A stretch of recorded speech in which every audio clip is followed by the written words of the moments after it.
Assalamualaikum warahmatullahi wabarakatuh. Oke, kita lanjutkan saja ceritanya. Yes. Bab 126, mempertanyakan. Setelah Xie Jing selesai berbicara, dia menutup telepon. Apakah itu nenek? Ye Yan samar-samar menebak sesuatu. Xie Jing tidak berkata apa-apa. Aku ingin kamu menjelaskan tentang rumah ini. Ye Yan menjadi semakin yakin. Xie Jing terus diam. Ye Yan menghela nafas sedikit dan menatap Qin Fanglan dengan dingin. Bibi Liu, ingatlah untuk menelepon penjaga keamanan nanti. Perintah Ye Yan dengan tenang. Ekspresi Qin Fanglan berubah. Anda? Ye Yan mengabaikannya dan menoleh ke belakang. Ini adalah Junshan Villa, kawasan perumahan paling mewah di Tangling. Selama mereka bukan kepala rumah tangga, Satpam tidak akan memberikan muka kepada siapapun. Xie Jing dalam masalah dan dia tidak bisa mengabaikannya. Tapi itu tidak berarti dia bisa mentolerir kecurangan Qin Fanglan. Ini, saya mengerti, Tuan Ye. Bibi Liu ragu-ragu dan mengangguk.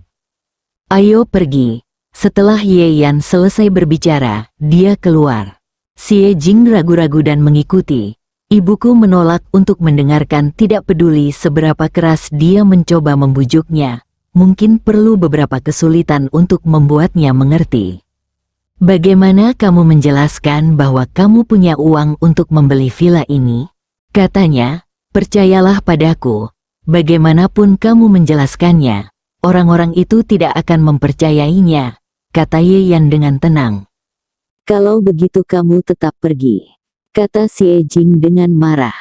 Ye Yan memandangnya, apa yang lebih baik daripada menghadapinya sendirian. Sederhananya, ketika kamu membeli villa ini, mengapa kamu tidak memikirkan apakah itu akan menimbulkan masalah bagiku? Xie Jing tidak bisa menahan diri untuk tidak mendengus. Dan 100 juta, jangan bilang itu uang keluarga Wen lagi. Ye Yan balik bertanya, mengapa tidak? Keluarga Wen adalah keluarga paling kaya di Dongling, bukan mesin ATM, kata Xie Jing dingin. Ye Yan tersenyum, itu memang bukan keluarga Wen. Saya menggunakan uang saya sendiri untuk villa ini. Kunci mobil. Xie Jing menatapnya sebentar, lalu melemparkan kunci mobil. 100 juta? Aku benar-benar tidak tahu apa yang kamu lakukan tanpa memberitahuku. Aku harap kamu bisa menjaga dirimu sendiri. Dia bahkan tidak perlu bertanya. Itu pasti retorika yang sama dengan keterampilan medis. Xie Jing sangat muak dengan kelakuan Ye Yan. Tapi sekarang masalah Xie menyita banyak energinya. Dan dia benar-benar tidak punya waktu untuk mempedulikannya. Jadi dia tidak repot-repot berkata lebih banyak, membuka pintu dan mengambil di dalam mobil. Berkendara lebih cepat, ruang konferensi perusahaan Xie. Sejak kembali dari Inggris, keluarga Xie mengadakan lebih banyak pertemuan. Sederet keuntungan yang didapat dari kerjasama dengan Ambro Group membuat setiap anggota keluarga Xie ngiler dan ingin sekali mendapatkan sepotong kuenya. Xie Jing dan Ye Yan tiba. Tidak lama kemudian, Qin Fanglan dan Xie Chengqian juga masuk. Masih ada ekspresi malu di wajah kedua orang itu, dan terlihat jelas bahwa penjaga keamanan di Junshan Villa tidak sopan kepada mereka. Begitu dia memasuki ruangan, mata jahat Qin Fanglan tertuju pada Ye Yan, seolah dia ingin memakannya. Namun, Ye Yan tampak tenang dan tidak peduli sama sekali. Setelah menunggu lama, Xie masuk dikelilingi oleh sekelompok orang, didukung oleh Xie Kaidong. Kemegahan dan keadaannya seperti seorang selebriti. Ini dari lagu yang mana? Ye Yan mau tidak mau bertanya dengan lembut. Wajah cantik Xie Jing tidak menunjukkan ekspresi sama sekali. Xie Kaidong berkata bahwa keluarga Xie akan segera menjadi keluarga kaya kelas 1, dan mereka harus memiliki keanggunan keluarga kaya. Nenek menganggap apa yang dia katakan masuk akal. Jadi di masa depan pertemuan dan jamuan makan akan diadakan seperti ini. Setelah mendengar ini, Ye Yan merasa seperti sedang tertawa atau menangis. Keluarga kaya sejati, seperti keluarga Zhang dan keluarga Wen, tidak akan pernah melakukan hal berlebihan seperti itu. Namun, orang-orang seperti keluarga Xie merasa nyaman dengan diri mereka sendiri dan bersenang-senang, namun nyatanya mereka tampak lebih rendah diri. Wanita tua, nyonya tua, kamu di sini, halo nenek. Semua orang berdiri dan menyapa. Nyonya Xie memasang wajah datar, seolah-olah dia adalah seorang pemimpin yang melakukan inspeksi, dan mengangguk sedikit sebagai tanggapan. Tidak ada orang lain yang berani duduk sampai dia mencapai kursi depan dan duduk. Sebelum bangku dipanaskan, Xie Kaidong dan ayahnya Xie Chengsun diam-diam saling berpandangan. Xie Chengsun terbatuk-batuk, berdiri dan berkata, pertemuan hari ini terutama untuk memikirkan satu hal. Xie Jing, haruskah kamu memberi kami penjelasan tentang pembelian villa itu? Mata Nyonya Xie tertuju pada Xie Jing. Villa, apa yang terjadi?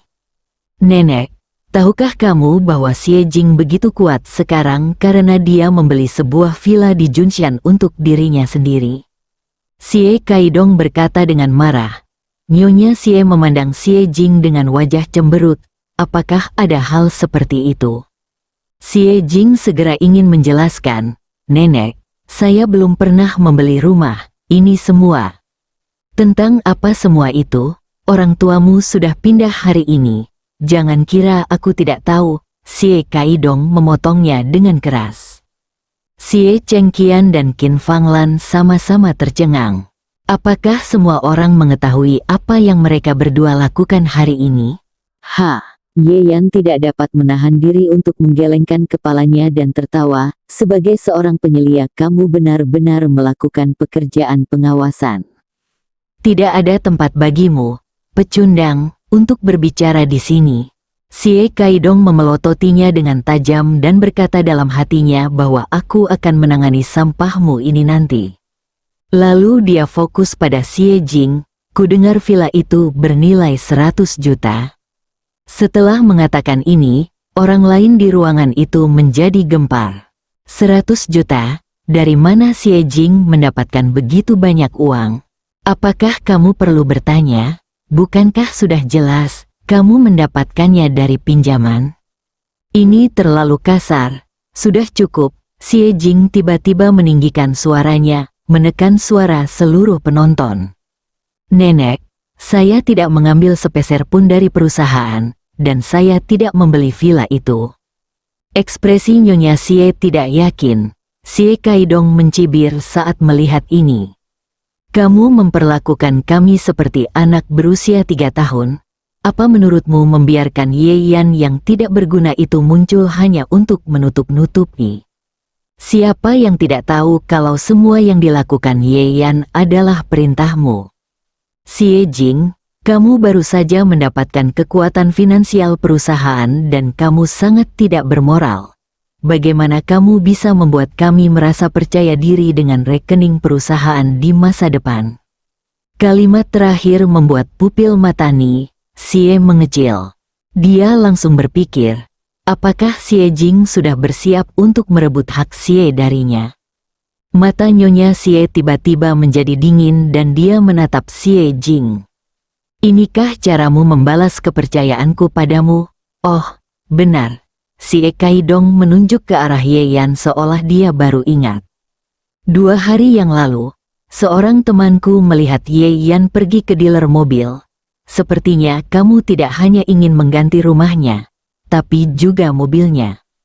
Ye Yan memang berencana membeli mobil, tapi dia belum memilihnya.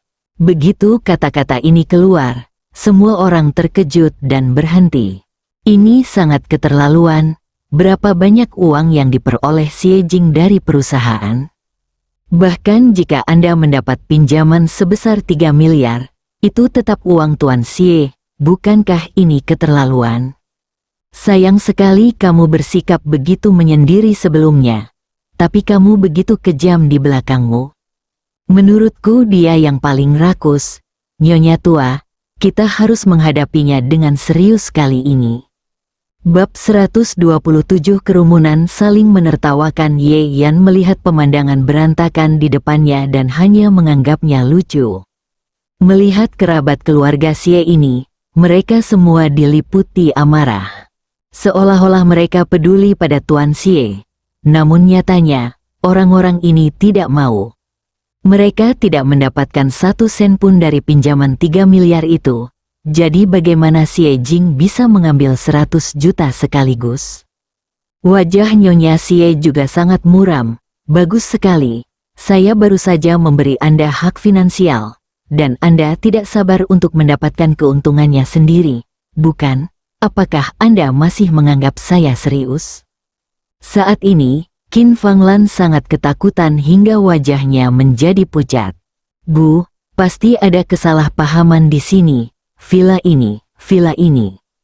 Dia ingin memutuskan hubungan, tetapi dia benar-benar tidak tahan dengan kesombongan yang dibawa oleh villa mewah itu, jadi dia ragu-ragu dan tidak dapat berbicara. Penampilan Qin Fanglan di mata orang lain membuat mereka semakin yakin akan penilaian mereka. Nenek, saya tidak mendapat 1 sen pun lagi dari perusahaan, dan saya memiliki hati nurani yang bersih. Xie Jing berdiri dan mengepalkan telapak tangannya. Siapa yang tidak tahu bagaimana mengatakan hal-hal baik, tapi inilah kebenarannya, tidak ada gunanya apa yang kamu katakan. Tepat ketika orang-orang ini bersemangat dan ingin berubah menjadi pembawa pesan keadilan, Ye Yan berkata dengan santai. Apa yang kamu perdebatkan? Jika kamu memeriksa rekening perusahaan secara menyeluruh, tidakkah kamu tahu jika Xie Jing berbohong? Setelah mengatakan itu, ekspresi semua orang di ruangan itu berubah, dan suara-suara yang menuduh tiba-tiba menjadi lebih pelan. Masing-masing dari orang-orang ini tidak pernah serakah terhadap uang perusahaan. Jika akun-akun itu benar-benar diaudit, tidak ada satupun yang bisa lolos. Bahkan Xie Jing pun memasang ekspresi terkejut di wajahnya. Ye Yan, apa yang kamu bicarakan? Tanpa sadar dia berteriak dengan suara pelan. Bagaimana mungkin Xie Jing tidak tahu tentang hal kotor tentang perusahaan ini? Tetapi jika mereka benar-benar diselidiki, mereka akan menjadi musuh semua orang di keluarga Xie. Dia khawatir tentang hal ini, jadi dia tidak pernah menyebutkan metode ini. Tapi sekarang, Ye Yan benar-benar mengatakannya tanpa ragu-ragu. Bukankah dia takut dicabik hidup-hidup oleh orang-orang ini? Dalam hal keserakahan akan uang, si Kaidong jelas merupakan orang yang paling rakus, jadi dialah yang bereaksi paling intens. Apa-apaan kamu kentut di sini? Pecundang, kamu pikir kamu ini siapa? Beraninya kamu bicara di sini. Tahukah Anda berapa banyak waktu dan tenaga yang terbuang dalam rekening giro? Bisakah Anda bertanggung jawab jika kerjasama Anda dengan Ambro Group tertunda? Lagi pula, kamu tidak tahu di mana Villa Xie Jing berada dan dari mana dana 100 juta yuan itu berasal. Apakah kamu masih perlu menyelidikinya? Yang lainnya dengan cepat menggema. Untuk sesaat, sepertinya semua orang di ruangan itu berada di sisi berlawanan dari Ye Yan. Wajah Xie Jing menjadi sedikit pucat. Namun, Ye Yan melihatnya di matanya, tapi wajahnya tidak tergerak sama sekali. Hal-hal yang dikhawatirkan Xie Jing tidak ada apa-apanya di matanya. Orang-orang ini hanyalah sekelompok rakyat jelata. Mereka hanya bisa berpura-pura, tetapi kenyataannya mereka tidak menimbulkan ancaman sama sekali. Mengenai villa itu, maafkan aku harus menjelaskan bahwa akulah yang membayarnya, kata Ye Yan dengan tenang. Karena kata-kata tersebut, ruangan menjadi sunyi sesaat, seolah-olah Anda bahkan bisa mendengar suara aliran udara. Saat berikutnya, ledakan tawa terjadi, hampir merobohkan atap. Setiap orang memiliki sarkasme dan cibiran tanpa malu-malu di wajah mereka, seolah-olah mereka telah mendengar lelucon paling konyol di dunia. Xie Chengqian berkata sambil menyeka air matanya. Ye Yan, kamu sungguh konyol. Ketika kamu mengatakan hal seperti itu, Apakah kamu ingin menghibur kami agar kami tidak mengejarnya? Ya Tuhan, perutku sakit karena terlalu banyak tertawa. Aku tidak pernah menyangka bahwa kami selalu menganggapmu sebagai badut sebelumnya, dan sekarang kamu sendiri juga menganggap dirimu sebagai badut. Xie Kaidong memegangi perutnya dan terlihat hampir kelelahan karena tertawa. Kerabat keluarga Xie tidak mau melewatkan kesempatan ini dan tertawa terbahak-bahak. Ini sangat meyakinkan. Jika itu tidak keluar dari mulut seorang pecundang, saya mungkin akan mempercayainya. Xie Jing, kamu benar-benar membiarkan pecundang itu menutupi dirimu. Bagaimana menurutmu? Kamu terlalu lelah akhir-akhir ini. Benar, biarpun kamu ingin membuat alasan, kamu harus membuatnya lebih bisa diandalkan, kan? Xie Jing mengepalkan tangannya erat-erat. Adegan ini telah ditampilkan di depan matanya berulang kali, tapi kali ini sangat mempesona karena suatu alasan. Sudah cukup, dia tidak bisa menahan diri untuk tidak berteriak dengan marah. Apa yang dikatakan Ye Yan benar. Bagaimanapun, Xie Jing telah lama berada di posisi teratas, dan auranya membuat orang-orang ini mandek, dan tanpa sadar suara mereka merendah. Tapi Xie Kaidong tidak peduli sama sekali dan dengan sengaja berkata dengan serius. Benar, itu sudah cukup bagimu. Bagaimana jika Ye Yan benar-benar orang kaya yang tersembunyi? Lihat pengemis-pengemis di jalan itu. Mereka sebenarnya memanfaatkan uang mereka. Hei, Ye Yan, di mana mangkuk yang kamu minta? Keluarkan untuk kami lihat. Setelah dia selesai berbicara, yang lain tidak bisa menahan tawa lagi. Wajah Xie Chengqian menjadi gelap setelah mendengar ini. Qin Fanglan memandang Ye Yan dengan kebencian. Itu semua karena sampah ini. Jika tidak, putriku akan bersama bos 3 miliar, dan wajar jika dia tinggal di villa. Xie Jing memiliki wajah yang dingin dan mengerucutkan bibir tipisnya erat-erat, tapi sudah ada sedikit kelemahan di matanya. Ye Yan memandang orang-orang ini dengan tenang, suasana hatinya tidak terpengaruh sama sekali. Dia memandang Xie Jing yang marah, dan hatinya terasa sedikit hangat. Xie Kaidong tertawa cukup lama, namun ternyata Ye Yan masih sangat kalem dan kalem. Mau tak mau dia merasa sedikit tidak nyaman. Dia tidak bisa tidak bersikap menonjol dan menuduh. Ye Yan, kamu menjadi kaki tangan Xie Jing. Apakah kamu tidak merasa bersalah sama sekali? Ye Yan melirik Xie Kaidong. Kamu sangat tidak tahu malu dan kamu bahkan tidak merasa bersalah. Menurutku aku tidak perlu membuat masalah dengan diriku sendiri. Dia berkata dengan tenang. Apa yang kamu bicarakan, pecundang? Beraninya bajingan ini mengutuk dirinya sendiri di depan banyak orang. Otaknya tiba-tiba dipenuhi amarah. Dia ingin bergegas dan menghajar Ye Yan dengan keras, apapun keadaannya. Baiklah. Jangan membuat masalah lagi, kata Nyonya Xie dingin, seperti baskom berisi air dingin yang menyiram amarahnya. Xie Kaidong tidak mau, tapi dia tidak berani untuk tidak patuh. Dia mengutuk dengan suara rendah dan duduk kembali di kursinya. Nyonya Xie pertama-tama menatap Ye Yan, kemudian matanya tertuju pada Xie Jing dan dia berbicara perlahan. Xie Jing, aku tahu bahwa keluargamu telah sedikit dirugikan di masa lalu, dan sekarang kamu ingin memperbaiki hidupmu. Aku mengerti. Dia mengubah topik dan nadanya menjadi tegas. Tapi, kali ini kamu bertindak terlalu jauh dan mengambil total 100 juta yuan. Apakah kamu benar-benar berpikir bahwa karena kamu memiliki kekuatan finansial, tidak ada seorang pun di keluarga Xie yang dapat mengendalikanmu? Nyonya tua Xie mendengus keras. Aku belum mati. Qin Fanglan dan Xie Chengqian sangat ketakutan sehingga mereka segera berdiri, mengangguk dan meminta maaf. Bu, jangan katakan itu. Bu, kami menyadari kesalahan kami. Tapi kali ini, Xie Jing tidak terintimidasi. Bab 128 proposal tak tahu malu. Nenek, seperti yang dikatakan Ye Yan, kalau nenek tidak percaya, periksa saja rekeningnya. Xie Jing berkata dengan tegas. Dia telah dipaksa melakukan ini, tapi untungnya dia tidak peduli lagi. Wajah Nyonya Xie menjadi gelap. Tentu saja dia tahu bahwa kerabat keluarga Xie yang hadir telah menghasilkan sejumlah uang dari perusahaan. Jika kita benar-benar terus menyelidikinya, tidak ada yang bisa melarikan diri, dan seluruh keluarga Xie pasti akan berada dalam kekacauan. Wajahnya di masyarakat kelas atas Tanglin telah hilang sama sekali. Ketika Nyonya Xie memikirkan hal ini, dia merasa marah.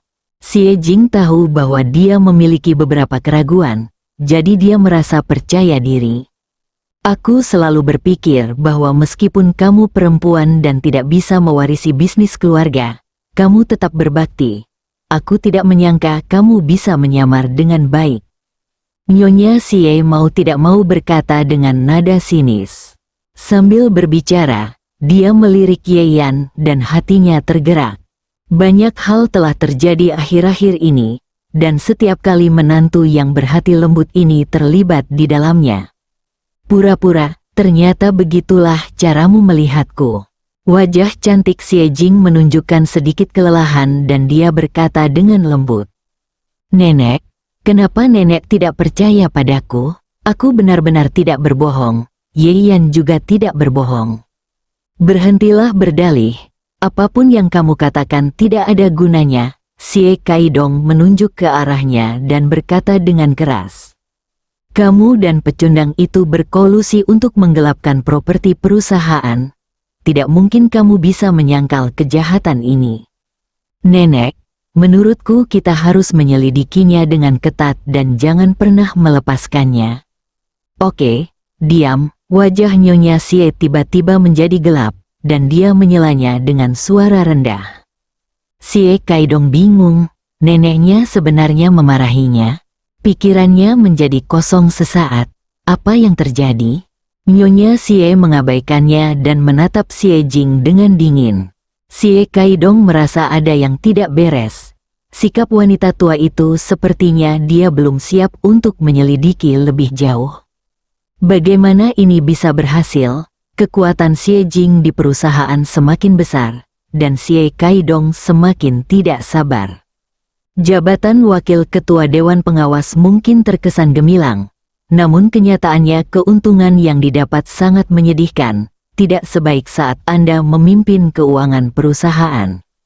Terlebih lagi, perusahaan baru saja menerima pinjaman besar, dan Xie Jing telah menghasilkan lebih dari 100 juta darinya. Ini sangat menarik hingga mata Xie Kaidong memerah. Dengan peluang bagus kali ini, Xie Kaidong bekerja keras untuk merebut kembali kekuatan finansial dari Xie Jing. Oleh karena itu, meskipun Nyonya Xie sudah menyuruhnya diam, dia tidak bisa menahan diri untuk tidak berkata dengan cemas. Nenek, Xie Jing telah melakukan kesalahan besar, kamu tidak boleh memaafkannya begitu saja. Wajah Nyonya Xie tua pucat karena marah, dia menatapnya dengan dingin, mengertakkan gigi dan berkata, mengapa kamu ingin aku bersikap lunak? Benar-benar pergi dan ambil buku rekening, periksa dengan cermat, lihat, siapa yang menghasilkan uang. Di akhir kalimat, wanita tua itu mengertakkan gigi dan mengucapkan setiap kata. Xie Kaidong menggigil, dia bisa merasakan neneknya berada di ambang kemarahan. Yang paling penting adalah dia tiba-tiba menyadari bahwa jika akunnya diaudit, tidak ada yang dilakukannya selama beberapa tahun terakhir yang akan disembunyikan. Meskipun dia tidak berhasil menghasilkan 100 juta yuan sekaligus, dia tidak tahan dengan aliran air yang terus mengalir dan bertahan. Termasuk pemborosan uang yang dia hasilkan untuk kepentingan pribadi, jumlahnya hampir 100 juta. Dahi Xie Kaidong dipenuhi lapisan keringat dingin. Ini tidak dapat diperiksa. Sama sekali tidak dapat diperiksa. Begitu dia mematikan mesin, yang lain semakin takut untuk berbicara. Masing-masing dari mereka tahu persis siapa yang disalahkan, dan tidak ada seorang pun yang bersih. Melihat bahwa dia akan gagal, otak Xie Kaidong bekerja lebih cepat dari sebelumnya. Tiba-tiba, sebuah ide muncul. Xie Jing, kami tidak perlu menyelidiki dari mana uang untuk villa itu berasal. Tapi ada satu hal lagi yang harus kamu beri penjelasan kepada kami. Dia berbicara. Xie Jing tidak tahu lagu apa yang akan dinyanyikan orang ini, jadi dia menjawab dengan dingin. Ada apa? Xie Kaidong memasang ekspresi tertekan. Orang yang paling dihormati di keluarga kita adalah nenek. Tapi sekarang nenek hanya tinggal di komunitas biasa. Tapi kamu tinggal di villa. Apakah menurutmu ini pantas? Setelah Xie Kaidong selesai berbicara, semua orang di ruangan itu terkejut. Qin Fanglan bereaksi dengan cepat dan berkata dengan cemas. Xiao Dong, apa yang kamu bicarakan, Nyonya tua? Rumah yang ditinggali wanita tua itu juga merupakan komunitas kelas atas yang terkenal di Tangling. Mengapa begitu buruk? Xie Kaidong meliriknya. Mewah, tidak peduli seberapa mewahnya, itu tidak bisa dibandingkan dengan Junxian Villa. Qin Fanglan melotot, tetapi ketika dia bertemu dengan tatapan dingin Ni Xie, dia tiba-tiba menjadi tercengang. Lalu apa maksudmu? Xie Jing bertanya. Xie Kaidong menunjukkan senyum bangga, berjalan ke arah Nyonya Xie, dan berkata dengan hormat. Maksudku adalah, untuk menunjukkan kesalehanmu, haruskah kamu menyerahkan villa itu untuk ditinggali nenek? Satu batu menimbulkan ribuan gelombang, kerabat keluarga Xie lainnya menjadi gempar. Mata Nyonya Xie berbinar dan dia duduk tegak. Apa, ini tidak mungkin, Qin Fanglan berseru tanpa berpikir. Setelah mengatakan itu, dia merasakan hawa dingin di sekujur tubuhnya, dan mata tajam Nyonya Xie tertuju padanya. Ini, Bu, aku, Qin Fanglan ketakutan sejenak, dan dia membuka mulutnya dengan gemetar untuk menjelaskan. Kenapa kamu tidak mau? Kata-kata singkat Nyonya Xie membuatnya takut dan menggelengkan kepalanya. Tidak, aku hanya khawatir kamu tidak akan terbiasa tinggal di sini. Saat dia berbicara, Qin Fanglan merasakan jantungnya berdarah. Kamu tidak perlu khawatir tentang ini, yang harus kamu lakukan adalah pindah secepat mungkin. Nyonya tua Xie mendengus keras, hati Qin Fanglan berdarah. Seluruh wajahnya berkerut, tapi dia tidak berani mengatakan sepatah kata pun. Xiao Dong, jarang sekali kamu masih memiliki rasa berbakti seperti itu. Setelah menunjukkan keagungannya, Nyonya Xie menoleh dan memandang Xie Kaidong dengan penuh kasih. Benar, semuanya tidak ada gunanya bagi cucuku. Kalau tidak aku pasti sudah lama membelikan villa untuk nenek. Xie Kaidong menundukkan kepalanya dengan hormat. Tidak ada yang melihat senyuman jahat di bibirnya. Xie Jing, saya tidak dapat memperoleh manfaat apapun, dan Anda bahkan tidak dapat memikirkannya. Pada saat ini, semua orang juga bereaksi, dan mereka semua bergema dengan keras. Benar, villa ini seharusnya menjadi tempat tinggal wanita tua itu. Xiao Dong masih berpikir, selamat kepada wanita tua itu karena telah pindah ke rumah baru. Mereka semua memiliki pemikiran yang sama, apa yang tidak bisa kami dapatkan. Anda Xie Jing bahkan tidak bisa membayangkannya. Ada suasana hangat di ruang konferensi untuk beberapa saat, seolah-olah Nyonya Xie telah pindah. Nyonya Xie tua tetap menjaga martabatnya di wajahnya. Tetapi senyuman di sudut mulutnya mengungkapkan suasana hatinya yang bahagia. Yah, lumayan, Xie Jing, bagaimana menurutmu?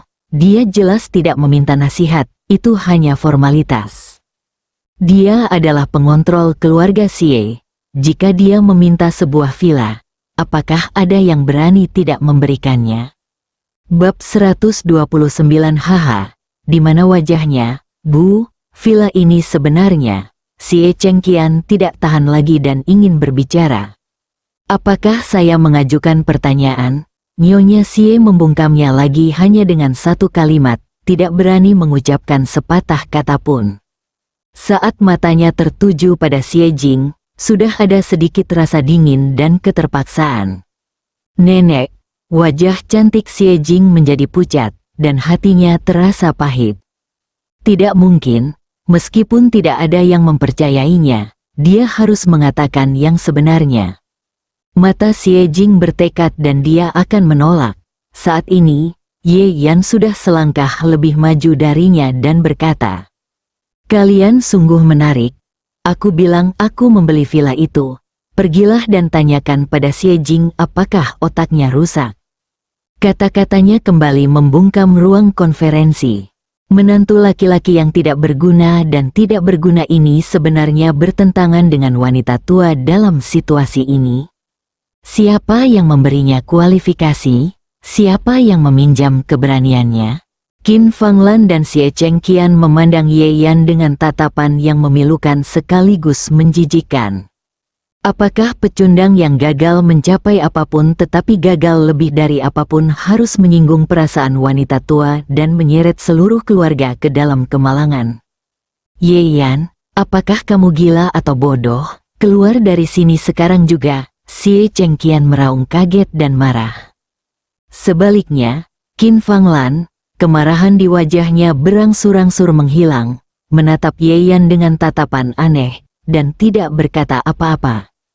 Villa itu ada di tangan Ye Yan, dia selalu bisa menemukan cara untuk mendapatkannya. Tapi jika diambil alih oleh Nyonya Xie, tidak akan ada peluang. Jika demikian, Anda bukan hanya tidak bisa pamer kepada orang lain, tetapi Anda juga akan menjadi bahan tertawaan. Qin Fanglan bergidik hanya memikirkannya. Sekarang, jika Ye Yan mau keluar dan menghadapi Nyonya tua. Xie Jing, ini saatnya seperti ini, dan orang lemah tidak perlu keluar dan mencoba menyenangkan orang lain, kata Xie Kaidong. Benar, sekali atau dua kali. Apa menurutmu kerabat kita bodoh? Ayahnya Xie Chengsun juga berbicara bersama. Xie Jing menatap Ye Yan dengan tatapan yang rumit. Dia tidak menyangka Ye Yan akan berdiri dan membantunya mengatasi tekanan. Aku dan Ye Yan selalu mengatakan yang sebenarnya, tapi kamu tidak mau mempercayainya. Xie Jing menjawab dengan tegas. Wajah Nyonya Xie menjadi gelap. Mula-mula dia menatap Xie Jing dengan dingin, lalu matanya tertuju pada Ye Yan.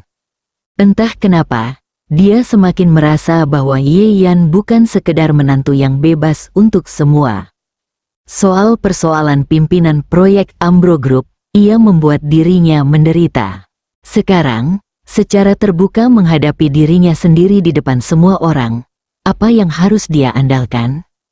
Ye Yan, beritahu aku, dari mana kamu mendapatkan uang untuk membeli villa itu? Tanya Nyonya Xie tanpa ekspresi. Ye Yan berkata dengan tenang, kerabatku menyerahkannya kepadaku. Puff, kupikir kamu bisa membuat alasan. Kamu, seorang yatim piatu yang orang tuanya meninggal ketika kamu masih kecil, punya kerabat. Aku juga meninggalkanmu 100 juta. Kenapa kamu tidak mengatakan bahwa kerabatmu meninggalkanmu sebuah konsorsium? Xie Kaidong mendengus, Ye Yan meliriknya tanpa alasan. Dia hampir bertanya, bagaimana kamu tahu? Yang lain juga mengejek, menganggap alasan ini sungguh konyol.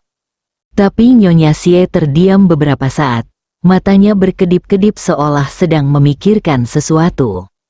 Setelah beberapa saat, dia perlahan berbicara, itu saja.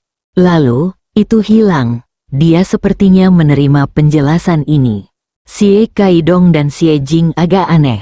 Namun sebelum mereka sempat bertanya, Xie melanjutkan. Bahkan jika kamu membelinya, terus kenapa? Bukankah kamu harus membalas kebaikan yang kamu miliki pada keluarga Xie? Ye Yan tidak bisa menahan tawanya. Nyonya Xie dan Qin Fanglan memang ibu mertua dan menantu perempuan, dan mereka memiliki gagasan serupa. Pertama, keluarga Xie menghabiskan kurang dari 100 juta untukku. Kedua, meskipun aku harus membayarnya kembali, itu akan dikembalikan ke keluarga Xie Jing.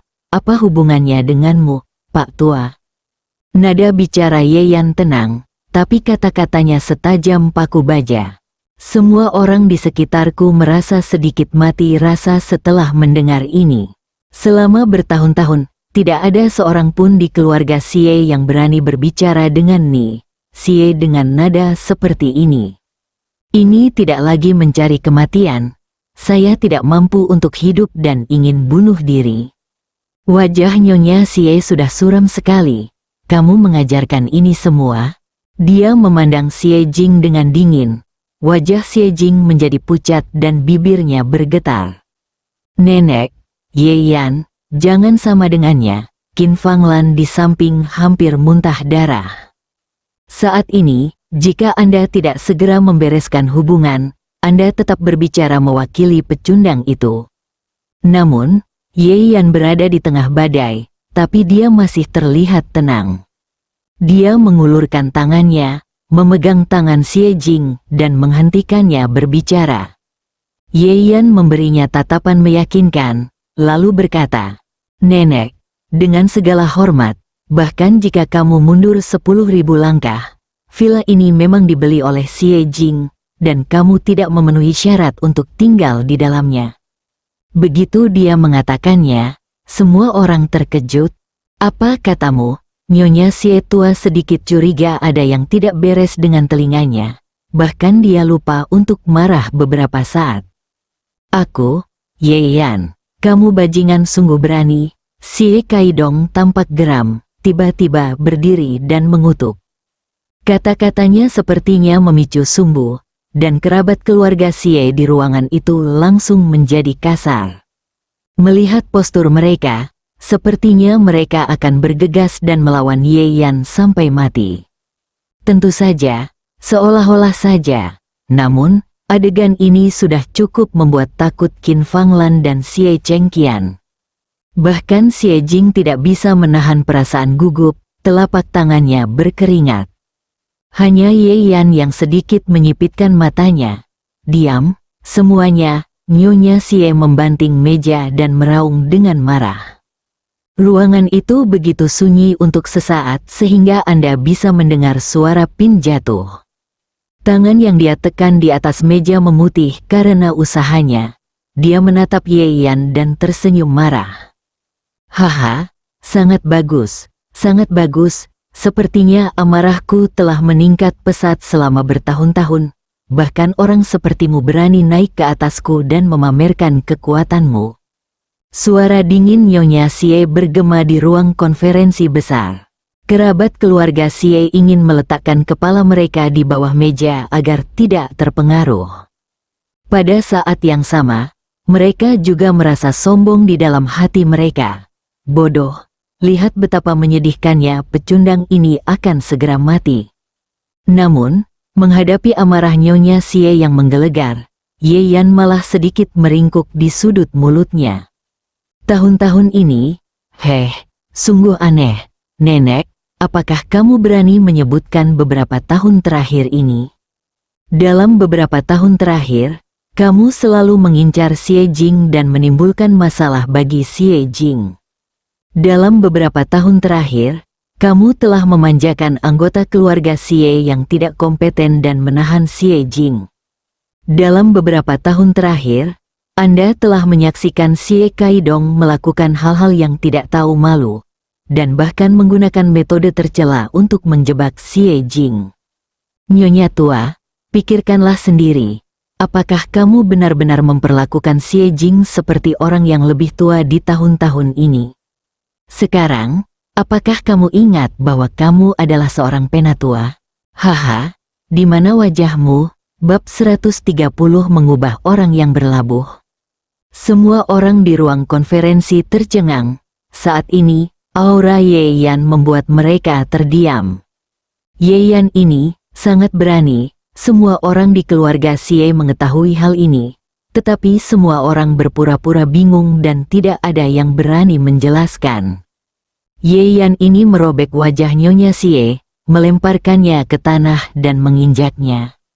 Hanya Xie Jing yang menatap Yeyan dengan tatapan kosong, seolah dia tidak pernah mengira kata-kata ini akan keluar dari mulutnya. Saat ini, Ni, Xie merasa dia tidak pernah merasa malu seperti ini. Dia menatap Ye Yan dengan tatapan kanibal. Apakah menurutmu Xie Jing bisa melindungimu? Jadi kamu berani bersikap tidak bermoral. Nenek, pecundang ini berani berbicara denganmu seperti ini hari ini. Aku tidak tahu apa yang akan dia lakukan di masa depan. Dia harus segera keluar dari rumah Xie. Xie Kaidong juga berkata dengan agresif. Dia sudah lama tidak menyukai pria yang telah membuatnya rindu datang ke Taiwan beberapa kali. Wajah cantik Xie Jing menjadi dingin dan dia berkata dengan dingin, Xie Kaidong, bukan giliranmu untuk mengatakan apakah Ye Yan harus pergi atau tetap di sini. Xie Kaidong menunjukkan senyuman sinis, menoleh ke nyonya Xie dan berkata, Nenek, orang tidak berguna ini telah menimbulkan begitu banyak ejekan bagi keluarga Xie, dan hari ini dia mengucapkan kata-kata pemberontak seperti itu. Menurutku sudah waktunya dia menceraikan Xie Jing dan keluar dari keluarga Xie. Apa? Kamu? Xie Jing terkejut dan marah. Tidak menyangka dia akan mengatakan hal seperti itu. Yang lebih membuatnya takut adalah Ni, Xie terdiam. Bukannya tidak ada seorang pun yang menyebutkan hal ini sebelumnya. Tapi wanita tua itu menyelamatkan mukanya dan tidak ingin orang mengatakan dia tidak menghormati keinginan mendiang suaminya. Jadi dia selalu menolak mentah-mentah. Tapi kali ini, mata nyonya tua Xie dingin. Xie Jing, kamu dengar aku. Aku ingin kamu segera menceraikan pecundang ini. Dia sangat terhina dan marah pada Ye Yan sehingga dia tidak peduli tentang apapun. Mata Qin Fanglan tiba-tiba berbinar saat dia bersembunyi di samping. Ini adalah kesempatan yang sangat bagus untuk membuang sampah ini dengan cara yang sah. Namun, dia tiba-tiba berpikir bahwa hak milik villa itu tertulis atas nama Ye Yan.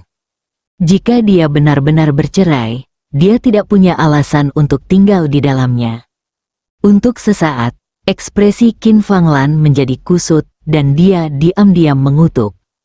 Sial, jika Anda memiliki barang bagus di tangan Anda harus menyerahkannya dengan jujur. Sialan karena membuatku sangat menderita sekarang. Tepat ketika Qin Fanglan sedang berjuang, Xie Jing sudah mendapat jawabannya.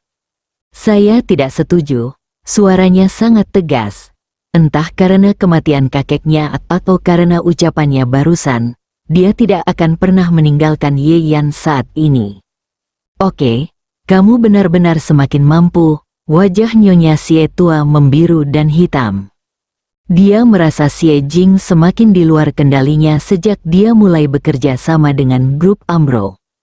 Terlebih lagi, nyonya Xie merasa Ye Yan mungkin sedang menyamar. Jika bukan karena kerja sama grup Ambro, yang pertama kali disebutkan oleh Xie Kaidong, dia bahkan akan berpikir bahwa ini adalah jebakan yang digali oleh Xie Jing dan Ye Yan. Nyonya Xie tua tahu bahwa dia tidak akan pernah mendapatkan kembali wajahnya hari ini. Dia berdiri, menepuk Xie Jing dan Ye Yan dengan jari gemetar, dan meninggalkan ruang konferensi tanpa mengucapkan sepatah kata pun dengan wajah cemberut. Xie Kaidong dan yang lainnya juga buru-buru mengikuti. Seolah-olah Xie Jing memiliki wabah di tubuhnya, dan mereka takut terkena wabah itu. Ketika semua orang sudah pergi, Xie Jing menarik napas dan duduk perlahan. Terima kasih, katanya lembut. Ye Yan mengangguk, tapi sebelum dia bisa berbicara, Qin Fanglan datang. Ye Yan, kamu benar-benar menyinggung wanita tua itu hari ini, dan kamu tidak akan pernah bersenang-senang di masa depan. Aku menyarankan kamu untuk segera memindahkan villa itu ke atas nama Xiao Jing. Mungkin aku bisa mengatakan sesuatu yang baik kepadamu. Xie Jinyi mengerutkan kening. Bu, apa yang kamu bicarakan? Kenapa aku Qin Fanglan cemas, tapi Xie Jing mengabaikannya. Kamu kembali dulu, aku masih ada pekerjaan yang harus diselesaikan. Xie Jing berkata pada Ye Yan. Ye Yan memandangnya dan berkata, apakah kamu mau pindah ke sini? Dia tidak mengucapkan kata-kata selanjutnya, tapi Xie Jing sudah mengerti artinya. Namun, di bawah tatapan mata Qin Fanglan yang bersemangat, dia terdiam beberapa saat dan berkata dengan lembut, "Kamu harus kembali dulu."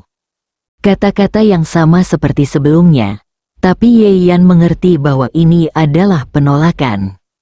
Dia tersenyum pahit, "Kalau begitu kamu bisa menghubungiku kapan saja jika kamu punya sesuatu." Wajah Qin Fanglan menjadi cemas. Saat dia hendak berbicara, Xie Jing mengarahkan pandangannya padanya. "Bu, sebaiknya ibu pulang dulu."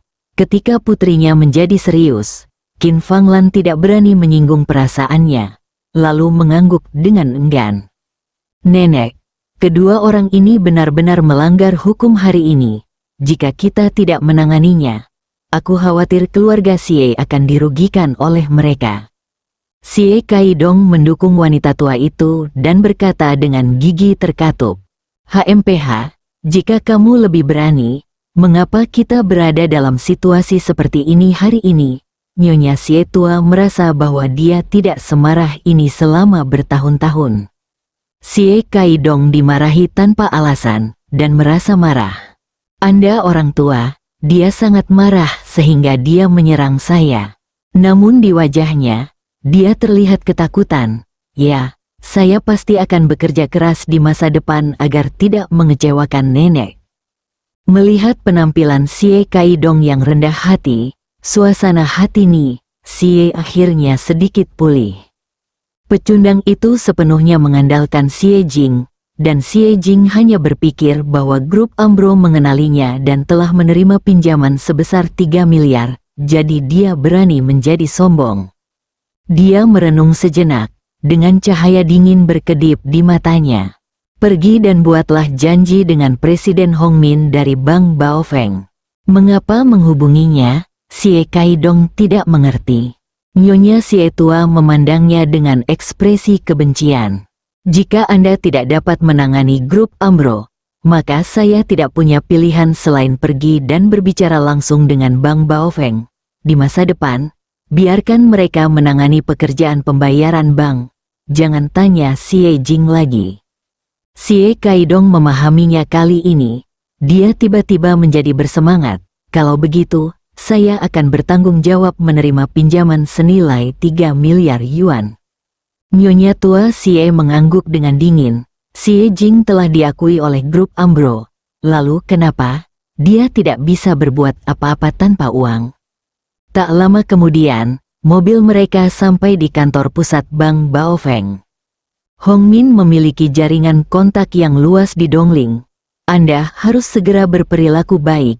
Jika dia bersedia membantu Anda, maka saya dapat menentang semua pendapat dan menunjuk Anda sebagai presiden keluarga Xie. Memberinya instruksi. Xie Kaidong sangat gembira dan mengangguk dengan berat. "Jangan khawatir, nenek. Saya akan tampil baik." Dia sangat bangga. "Xie Jing, jadi bagaimana jika kamu tinggal di Junxian Villa? Saat saya menjadi presiden, saya akan punya banyak cara untuk mengusir Anda dari sana." Dan Ye Yan itu, ketika Xie Jing selesai, pecundang ini bahkan mungkin tidak bisa makan. Memikirkan adegan itu, Xie Kaidong diam-diam merasa bahagia. Bersambung.